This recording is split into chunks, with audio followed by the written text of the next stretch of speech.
Black magic, commonly referred to as dark magic, is frequently linked to malicious motives and the utilization of supernatural abilities to inflict harm on others. It is believed that this form of sorcery manipulates negative energies and calls upon malevolent spirits or entities to bring calamity or anguish to the designated individual. The practice of black magic is capable of inducing illness, mishaps, financial downfall, and even mortality. Individuals who partake in dark magic typically do so driven by envy, vengeance, or avarice, and the repercussions of these deeds can have severe ramifications for both the caster and the target.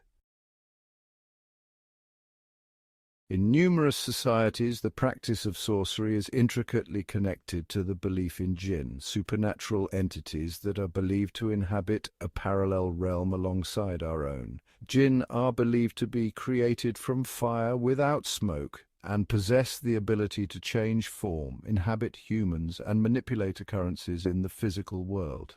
The correlation between magic and Jinn is intricate and multifaceted, with certain individuals calling upon Jinn to aid them in their rituals or to accomplish particular tasks. Nonetheless, interacting with Jinn can be perilous, as these beings are renowned for their deceit and capricious nature, and have the capacity to turn against those who summon them at a moment's notice. Supernatural entities and mystical creatures in the context of Islamic belief. Magic and Jinn are intriguing elements that are of great significance in Islamic faith and customs. In Islamic doctrine, Jinn are mystical entities formed from smokeless fire by Allah and have the autonomy akin to humans. Invisible to the naked eye, Jinn possess the capability to change form and affect human matters. The notion of Jinn is fundamental in comprehending the presence of supernatural beings and their influence on both the tangible and intangible dimensions.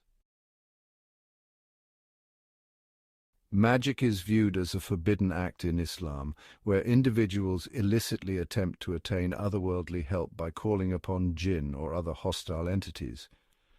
It is widely believed that engaging in magic contradicts Islamic teachings and diminishes faith in the supremacy of Allah. The Quran clearly prohibits the use of magic, denouncing it as a manifestation of disbelief and a method of deceiving others. Muslims are recommended to shield themselves from negative influences by reciting particular surahs and verses from the Quran, offering prayers, and seeking shelter in Allah. Numerous Islamic scholars and theologians have conducted thorough research regarding the subjects of magic and jinn within the context of Islam. One notable example is Sheikh al-Munajjid, a respected scholar from Saudi Arabia, who has authored numerous publications exploring the risks associated with magic and advocating for a sound Islamic approach to understanding and interacting with jinn. Likewise, Dr. Bilal Phillips, a renowned Islamic scholar based in Canada, has delved into the topics of magic and jinn in his lectures and written works, underscoring the significance of seeking safeguarding through faith and supplication. In its totality, the exploration of magic and jinn within the scope of Islam is a nuanced and intricate subject that demands a profound comprehension of Islamic doctrine and principles. Through a meticulous examination of the Quran, Hadith, and scholarly discourse on the theme, adherents of Islam can acquire a deeper understanding of the mystical elements that permeate the universe and acquire the knowledge necessary to shield themselves from detrimental influences. The Quran is revered as a significant source of guidance and safeguard for Muslims in different facets of their lives, encompassing defense against the perils of magic and jinn. In accordance with Islamic faith, magic and jinn are otherworldly beings capable of inflicting harm upon human beings if not addressed appropriately. The Quran imparts teachings and rituals that serve to shield individuals from the malevolent effects of these influences. The Quran provides protection against magic and jinn by advocating the recitation of specific verses and prayers. Surah Al-Falaq and Surah An-Nas, also known as Muawwidatayn, are frequently cited chapters within the Quran for safeguarding against malevolent forces such as magic and jinn. These verses contain potent language that acts as a barrier against harm and instills a sense of security in believers. Surah Al-Baqarah is renowned for its effectiveness in shielding humans from the influences of magic and jinn. This chapter emphasizes the significance of seeking protection through faith in Allah and reciting specific verses. It offers guidance on how to defend against these negative influences. A pivotal verse within Surah Al-Baqarah, verse 255 or Ayat al-Kursi, underscores Allah's power and magnificence as the protector of all creation. Regular recitation of this verse is believed to provide a robust shield against magic and jinn. In addition to Ayat al-Kursi, other verses within Surah Al-Baqarah are recommended for protection. Reciting Surah Al-Baqarah is regarded as a potent method of healing, particularly for afflictions attributed to demonic influence and sorcery, as empirical evidence suggests its ability to drive out malevolent spirits known as jinn. This efficacy is underscored by a particular verse within the surah, verse 102, known for its potency in neutralizing magical spells cast by sorcerers. A'udhu billahi minash shaitani rajim. And they followed instead what the devils had recited during the reign of Solomon. It was not Solomon who disbelieved, but the devils disbelieved, teaching people magic, and that which was revealed to the two angels at Babylon, Harut and Marut. But the two angels do not teach anyone unless they say, "We are a trial, so do not disbelieve by practicing magic." And yet they learn from them that by which they cause separation between a man and his wife. But they do not harm anyone through it except by permission of Allah. And the people learn what harms them and does not benefit them.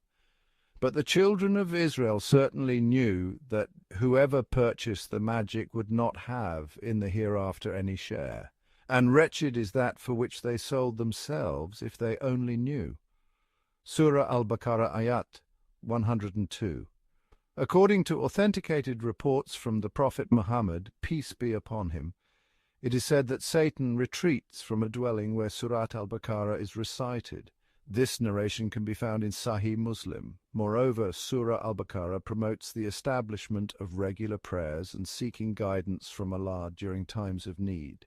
By maintaining a strong connection with the divine and adhering to the teachings of the Quran, individuals can strengthen themselves against the detrimental impacts of magic and jinn. The Quran underscores the significance of seeking refuge in Allah to shield oneself from malevolent forces. Trusting in Allah and seeking His protection can act as a barrier against the detrimental impacts of magic and jinn. It is emphasized in the Quran that Allah is the ultimate guardian, and by having faith and devotion, believers can find safety and assurance in His guidance. Additionally, the Quran offers guidance on living a righteous and virtuous life, which can act as a defense against the influences of magic and jinn. By adhering to the teachings of the Quran and engaging in acts of worship such as prayer and fasting, individuals can fortify their faith and resilience against negative influences. Believers are encouraged in the Quran to seek knowledge and understanding of their faith, as lack of knowledge can increase susceptibility to the effects of magic and jinn. I would like to provide an illustration that encapsulates the points I've discussed in this video regarding how the Quran, prayers, and unwavering faith in Allah can serve as a safeguard against malevolent influences. This particular example pertains to Jana Kushnir, a Russian woman known for practicing witchcraft, who acknowledges that Muslims are resistant to her spells and that her magic has no impact on devout followers of Islam. It's more difficult to influence a person if he keeps his thoughts in purity. Yes, absolutely. When faced with various religions, it is very difficult to influence Muslims. They are in a constant connection with the egregore. They do namaz every day and read prayers on a daily basis. They are constantly under some kind of a dome, so it is very difficult to influence them. When you start impacting a person, he begins to address in a prayer. Indeed, many of them are very different from those who come to church only when everything is bad in their life. They come to pray, and then for 5 years they forget about God, some canons, and so on. Muslims, as a rule, passionately believe and passionately give energy to their egregore, and this egregore protects them very well. That's why it is very difficult to work to make any kind of influence on a true Muslim believer. Is this some kind of a good egregore? Well, for them, yes. This egregore is good for adepts who contribute good energy to it. How do you sense it? For instance, you have found an energy trace of such person. What's next? Do you try to drag him somehow to visualize this threat and you fail? Or how do you do that? It disappears. I cannot get a grip on it. I focus on it, but something immediately knocks me out of the flow, just like that. Or I visualize a person in front of me clearly and can affect him even at a mental level, but some image is not created in my mind at all. I even look at a photo, reproduce an image, but it vanishes from my mind. Thus, I can clearly see that a person is covered with something. Does this only work with Muslims? It does for me. Nowadays, there are very few people among Christians who truly believe. Even those who write in their comments that God is in the soul, that they are all faithful believers, but in reality they are not. Even most often they write that all this is a sin, but then ask in a private message how to make a rubbing spell. Such cases also happen. A rubbing spell? A rubbing spell. What is it? It